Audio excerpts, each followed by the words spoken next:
Hey guys, it's Cheryl. Happy Saturday. So today I thought I'd make a vlog about some of my challenges. I'm gonna make a few different ones. But right now, so I'm single. I'm in my early 30s. I live in the New York City area. I work in the city. There's a lot of things to do after work. And I've been dating, I wouldn't say a lot, but a fair amount. And I have found dating to be one of the biggest challenges with sticking to Weight Watchers. And I think my biggest challenge is, not so much picking the right foods, but telling the person you're on a date with that you're either doing Weight Watchers or you can't eat certain things. I don't know, I'm a little embarrassed by it. I don't know if anybody else is. Maybe I should just own it and just say it, and if he doesn't like it, screw him because he's not the right guy anyway. I don't know how you guys feel about that. I would love input on what you guys do. And I think with that comes making poor choices. I'll give you an example. I went out with a guy last Thursday and we met up for drinks. And my favorite cocktail is a Cosmo. I love Cosmos, and I went on the Weight Watchers site and they have these great apps. One is called the Happy Hour app, and the other one I think is called the Cocktail app.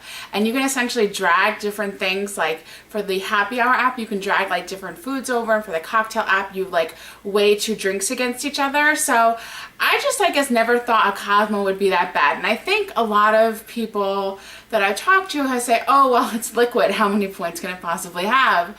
Well, one Cosmo is 5 points.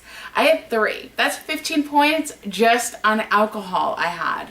And then we started to get hungry. We met up around 6 and we started to get hungry maybe around 7. So, I mean, they have this great appetizer menu sitting right out there, and everybody's eating wings and calamari, and it smelled so good. And I was starving, and I already had a drink and a half at that point. So we ended up getting two appetizers. We got an order of wings and an order of fried calamari. Now, this place we were at in Midtown, it's not a normal portion. According to Weight Watchers, one serving of buffalo wings is 3 wings. Between the two of us, I think there was 12 wings. I think we had I think he may have had a little bit more than me. I think I had 4 or 5 wings, and I think he had 6 or 7. So let's say I had 5. So that's essentially 3 points each, and that does not even include some of the blue cheese I put on there.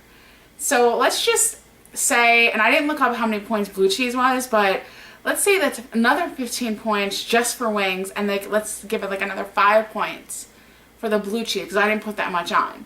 So that's 20 points just for the wings. And then a serving of fried calamari is 11 points. So that's I don't know, close to 50 points I ate on one date. That's more than my daily allowance. So what I'm going to do is I'm going to try to use some of these apps to kind of prepare.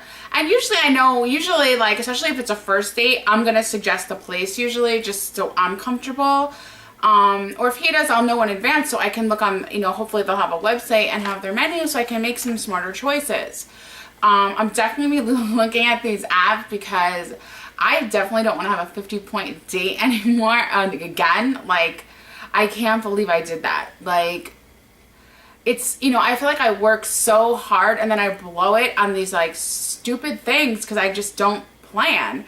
And I think that's the, real trick with Weight Watchers or anything, anything in life. When you are trying to make a life change, you have to plan.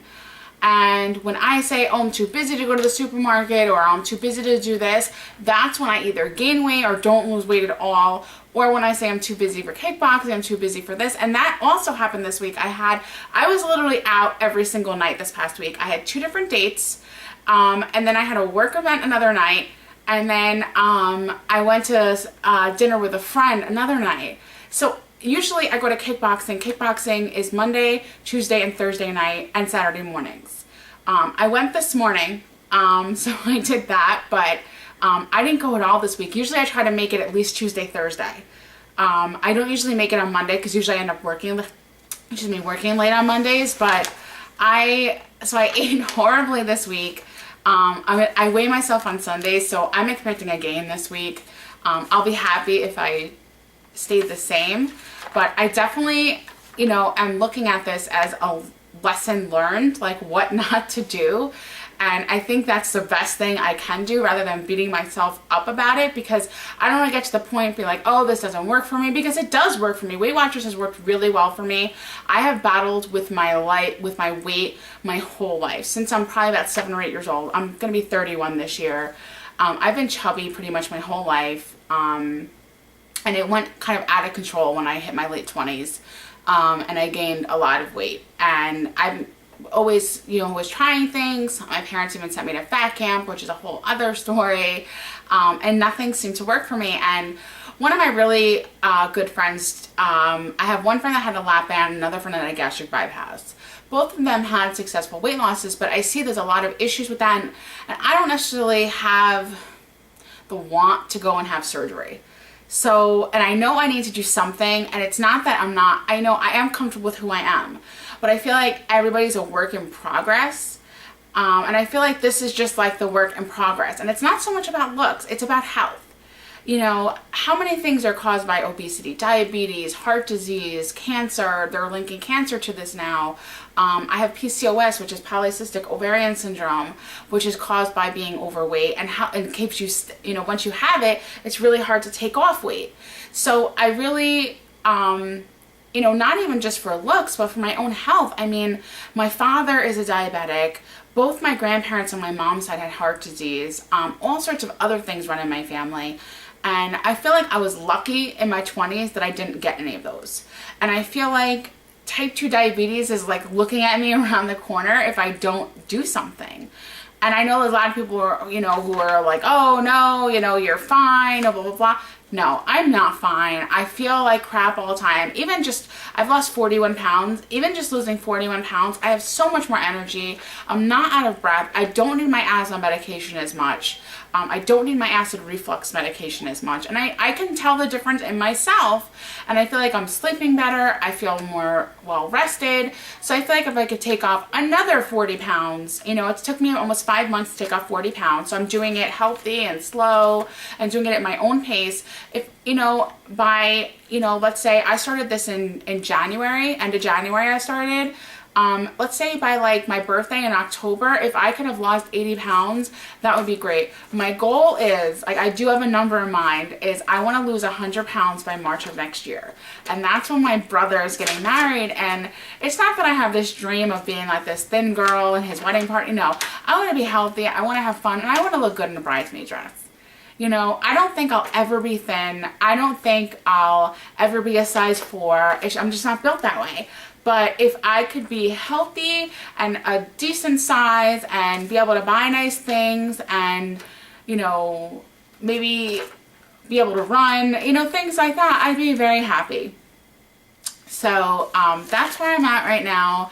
I would love if somebody else is out there doing Weight Watchers, or even another diet, or I don't like to call it a diet, or another lifestyle change with food. What are your challenges? What you feel holds you back about yourself? What has worked? What has not worked? I would love to hear it. I would love to watch it. I hope everybody has a fabulous weekend, and I will talk to you guys soon. Bye bye.